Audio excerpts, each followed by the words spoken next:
Merci tout le monde.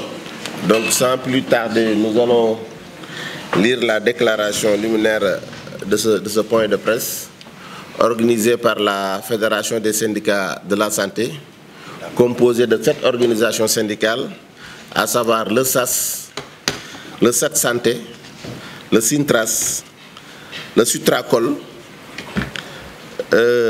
SDT 3S, le SYNCOAS, le SNT, STC, HPD, ça veut dire Syndicat des travailleurs civils de l'hôpital principal. Mesdames, Messieurs, les journalistes, chers camarades travailleurs, chers étudiants, chers invités, nous vous remercions pour votre présence à ce point de presse qui se tient à une période particulière marquant un grand tournant pour notre démocratie. Un nouveau président de la République a été élu à une écrasante majorité et dès le premier tour.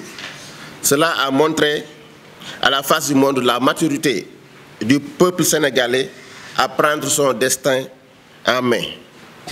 Ce peuple est à féliciter pour avoir permis de faire une transition pacifique dans un environnement sous-régional instable. Nous saluons le rôle éminemment important de la société civile composée de religieux, de commerçants, de syndicats, etc. D'ailleurs, nous profitons de l'occasion pour féliciter le président de la République et son Premier ministre et l'ensemble des membres du gouvernement. Ces félicitations vont aussi à l'encontre de notre ministre de tutelle, le ministre de la Santé et de l'Action sociale, M. Ibrahima Sy. Nous prions le bon Dieu qu'il l'accorde pour qu'il l'accompagne dans sa mission. La conférence des secrétaires généraux s'est réunie ce mardi 12 avril 2024 afin d'analyser la situation syndicale et faire le monitoring de l'état de la matérialisation des accords du 10 mai 2022 avec les gouvernements et ceux du 29 décembre 2023 avec le ministère de la Santé et de l'Action sociale. Ainsi, le blocage des négociations sectorielles avec les autres départements ministériels. Nous réitérons notre demande auprès du Premier ministre pour la reprise des négociations sous sa coordination. Parce que vous comprenez bien que les problématiques posées par la Fédération des syndicats de la santé transcendent le ministère de la Santé et de l'Action sociale.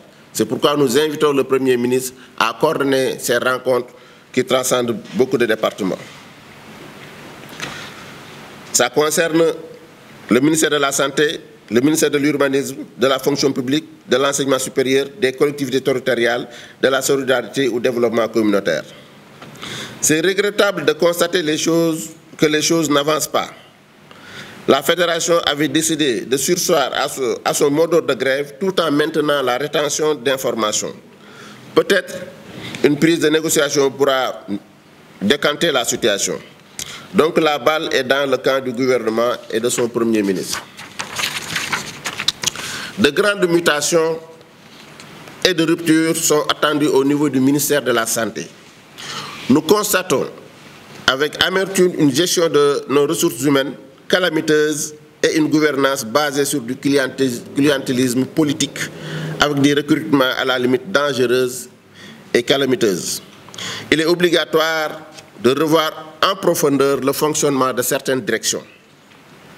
Malgré les moyens énormes et le potentiel humain, nous attendons avec impatience la rationalisation des ressources, de l'organisation et du fonctionnement des services, c'est-à-dire la mise en compétition des postes de direction,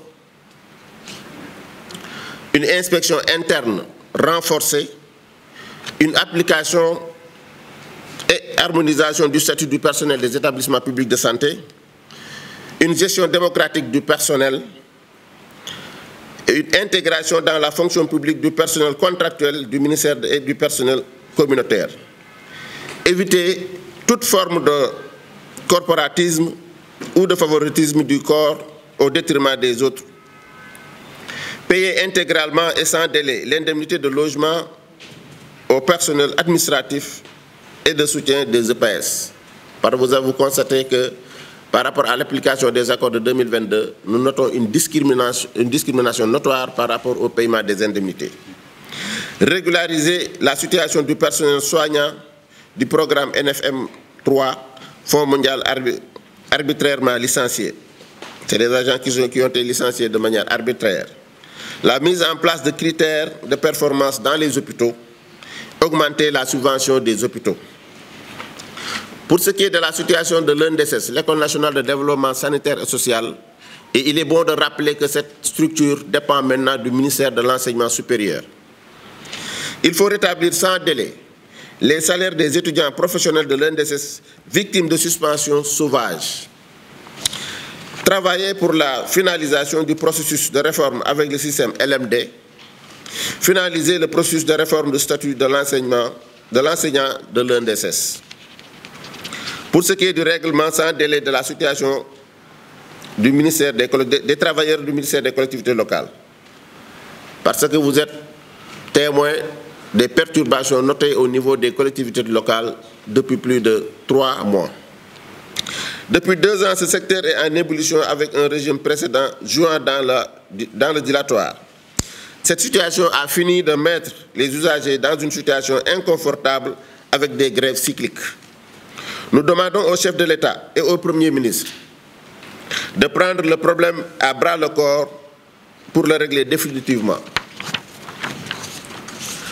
Il faut aussi rembourser les créances liées à l'Agence pour la couverture maladie universelle qui tourne autour de 20 milliards au profit des établissements publics de santé.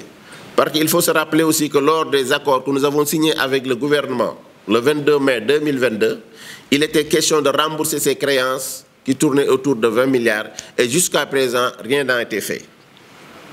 Sur ce, nous vous remercions de votre présence et de votre attention. Merci beaucoup.